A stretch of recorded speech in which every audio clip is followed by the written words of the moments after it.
Կողմերը ներկայացրեցին վերաքննիչ բողոք։ Վերաքննիչ բողոքները մերժվեցին, առաջին այցանի դատարանի դատական ակտը մնաց անփոփոխ։ Վերաքննիչ դատարանի որոշման դեմ վճռաբեկ բողոք ներկայացրեց արդեն գլխավոր դատախազը, խնդրելով բեկ անել ստորադաս դատարանների դատական ակտերը եւ գործն ուղարկել նոր քննության։ Վճռաբեկ դատարանի 2022 թվականի մարտի 18-ի որոշմամբ գլխավոր դատախազի բողոքն ընդունվեց վարույթ։ Վճռաբեկ դատարանը 2024 թվականի հունվարի 19-ի որոշմամբ որոշեց, որ պետք է դիմի սահմանադրական դատարան նախկին քրեական դատավարության օրենսգրքի մի շարք հոդվածների, դրանք դատավարական հոդվածներ են, ձեր ժամանակը դրա վրա չծախսեմ, այդ հոդվածների սահմանադրականությունը որոշելու նպատակով, որովհետև այդ հոդվածների վերաբերյալ սահմանադրական դատարանի դիրքորոշումը վճռաբեկ դատարանի համար կարևոր էր գլխավոր դատախազի բողոքին անդրադառնալու համար։ Սահմանադրական դատարանի 2024 թվականի հուլիսի 22-ի որոշմամբ նախկին քրեական դատավարության օրենսգրքի 309 պրիմ հոդվածի 3-րդ մասը ճանաչվեց սահմանադրությանը համապատասխանող այն մեկնաբանությամբ, որ մեղադրողը կարող է մինչև դատարանի խորհրդակցական սենյակ հեռանալը փոխել ամբաստանյալին առաջադրված մեղադրանքը։ Նրան մեղսագրվող արարքի իրավական որակումը, ամբաստանյալի արարքում քրեական օրենքով նախատեսված այլ արարքի հատկանիշների առկայության պարագայում, անկախ դատական քննության ընթացքում ապացույցների հետազոտումից։ Եթե ավելի պարզ լեզվով ասեմ, ինչ է տեղի ունեցել, նախկին հոդվածի վերաբերյալ, երբ սահմանադրական դատարանը հակասահմանադրականության վերաբերյալ որոշում կայացրեց, հետագայում բարձր դատարաններն ասացին, որ դատախազն իրավասու է փոխելու մեղադրանքը նույն փաստական տվյալների առկայության պայմաններում այլ հոդվածով որակել արարքը։ Բարձրագույն դատական խորհրդի որոշման հիման վրա գործը քննող դատավորի լիազորությունները նախկինում, որ քննել էր գործը մինչև 2021 թվականը, դադարեցվեցին։ Եվ քրեական գործը 2024 թվականի սեպտեմբերի 2-ին մակագրվեց Երևան քաղաքի ընդհանուր իրավասության առաջին ատյանի քրեական դատարանի մեկ այլ դատավորի։ 2024 թվականի սեպտեմբերի 12-ին վճռաբեկ դատարանը դատախազի բողոքի հիման վրա բեկ անեց Երևան քաղաքի առաջին ատյանի ընդհանուր իրավասության դատարանի 2021 թվականի ապրիլի 16-ի որոշումը եւ այն անփոփոխ թողնելու մասին վերաքննիչ քրեական դատարանի 2021 թվականի նոյեմբերի 26-ի որոշումը։ Գործն ուղարկվեց հակակոռուպցիոն դատարան նոր քննության։ Բոլոր նիստերը լուսաբանվում են, նիստերի վերաբերյալ կարծում եմ ամբողջությամբ համապարփակ տեղեկացված են եւ տուժողի իրավահաջորդները եւ հանրությունը։ Բայց ուղղակի կնշեմ, որ ի թիվս այլնի վճռաբեկ դատարանն արձանագրեց, որ սահմանադրական դատարանի 2024 թվականի հուլիսի 22-ի որոշման լույսի ներքո, եթե մեղադրողը գտնում է, որ կատարված արարքը կարող է որակվել քրեական օրենսգրքի այլ հոդվածով, ապա իրավասու է մեղադրանքի լրացմանը կամ փոփոխման ուղղված քայլեր ձեռնարկել։ 2024 թվականի հոկտեմբերի 11-ին հանրային մեղադրողի կողմից կայացվել են Ռոբերտ Քոչարյանին, Սեյրան Օհանյանին, Յուրի Խաչատրովին եւ Արմեն Գևորգյանին նախկին քրեական օրենսգրքի 301 հոդվածի առաջին մասով վերագրված արարքի իրավական գնահատականը փոխելու եւ նրանց նոր արդեն նույն օրենսգրքի 309 հոդվածի 3-րդ մասով, որը համապատասխանում է գործող քրեական օրենսգրքի 441 հոդվածի 2-րդ մասի 5-րդ կետին, մեղադրանք ներկայացնելու մասին որոշումներ։ 2025 թվականի նոյեմբերի 24-ին դատարանը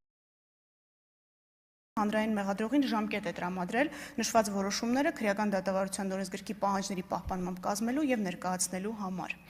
Ձեր հնչեցրած հարցերից ես հասկանում եմ, որ մեղադրանքի վերաբերյալ տեղեկացված չեք, բայց նաեւ ազգային ժողովի ամբիոնից ես չեմ կարող հանրային մեղադրողի փոխարեն, թեև իհարկե շատ ցանկալի կլիներ, ընթերցել ամբողջ մեղադրանքը, որ առաջադրված է եւ ձեր բարձրացած մի շարք հարցերի պատասխաններ հենց այդ մեղադրանքի մեջ դուք կստանայիք կապված եւ զինվորականների մասնակցության հետ կապված եւ որոշակի դրվագների հետ կապված, որոնք տվեցիք նախաքննության մարմնին, բայց նշեմ, որ առաջիկայում դատարանը արդեն մեղադրողին հնարավորություն է տալու ներկայացնել, այսինքն դատարանում ընթերցել այն մեղադրանքը, որը առաջադրված է իմ կողմից նշված անձանց եւ ըստ էության արդեն հնարավորություն կունենա հանրությունը ծանոթանալու դատարան ուղարկված մեղադրանքի բովանդակությանը։ Ցավոք սրտի, մինչ այս պահը մենք որպես հանրության ներկայացուցիչներ զրկված ենք եղել այս հնարավորությունից։ Վստահաբար դատարանի հետ կապված հարցեր կլինեն, բայց ձեր թույլտվությամբ ես ներկայացնեմ երկու այլ գործառույթի հետ կապված դատախազության այս ընթացքում կատարած աշխատանքը։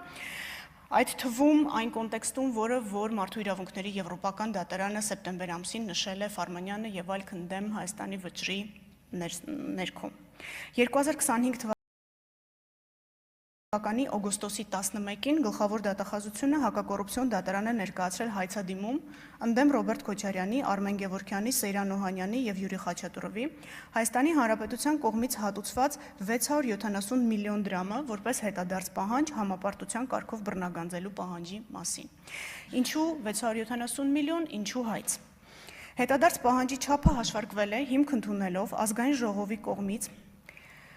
2019 թվականի հունիսի 4-ին ընդունված 2008 թվականի մարտի 1-ից 2-ը Երևան քաղաքում տեղի ունեցած իրադարձությունների ժամանակ տուժած անձանց աջակցության մասին օրենքը։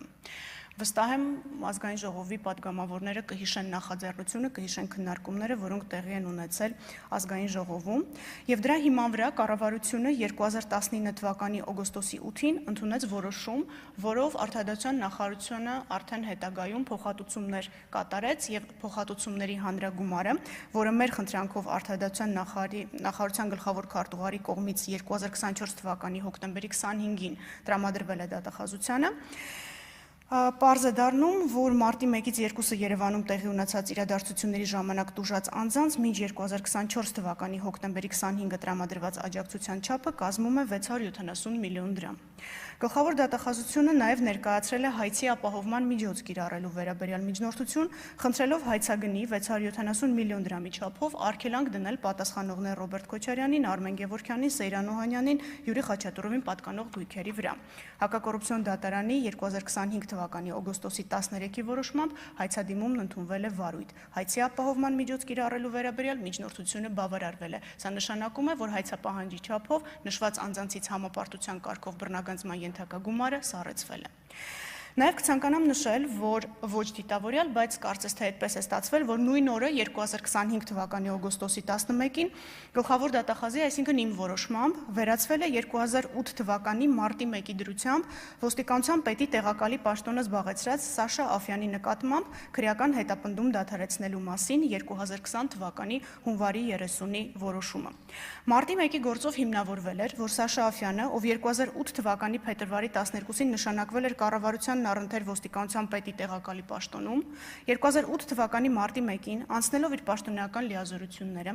այլ անձանց հետ հանցակցությամբ կազմակերպել է ոստիկանության տարբեր ստորաբաժանումների կողմից բռնության եւ հատուկ միջոցների գործադրմամբ զուգորդված Երևան քաղաքի Ազատության հրապարակում նստացույց անող խաղաղ ցուցարարներին ցրելու, ապա քաղաքի կենտրոնական հատվածներում նրանց կուտակումները, հնարավոր ցույցերն ու հավաքները բացառելու գործողությունները, որպեսզի գործողություններով անձանց իրավունքներին եւ օրինական շահերին հասարակության եւ պետության օրինական շահերին պատճառվել է էական վնաս։ Գլխավոր դատախազի որոշմամբ արձանագրվել է, որ ոստիկանության պետ Հայկ Հարությունյանը 2008 թվականի փետրվարի 29-ի երեկոյան հրավիրել է խորհրդակցություն, որի ընթացքում ստորաբաժանումների ղեկավարներին հրամայել է ցրել Երևան քաղաքի Ազատության հրապարակում գտնվող խաղաղ ցուցարարներին եւ արգելել հիշյալ հրապարակում հավաքների անցկացումը։ Նշված խորհրդակցությունից հետո փետրվարի 29-ի լույս մարտի 1-ի գիշերը ոստիկանության պետի տեղակալ Սաշա Աֆյանը տագնապով ոստիկանության Երևան քաղաքի վարչության ՊՊՑ գնդում է հավաքել հիշյալ գնդի ծառայողներին, որից հետո գնդի ղեկավարությանը կարգադրել է անձնակազմին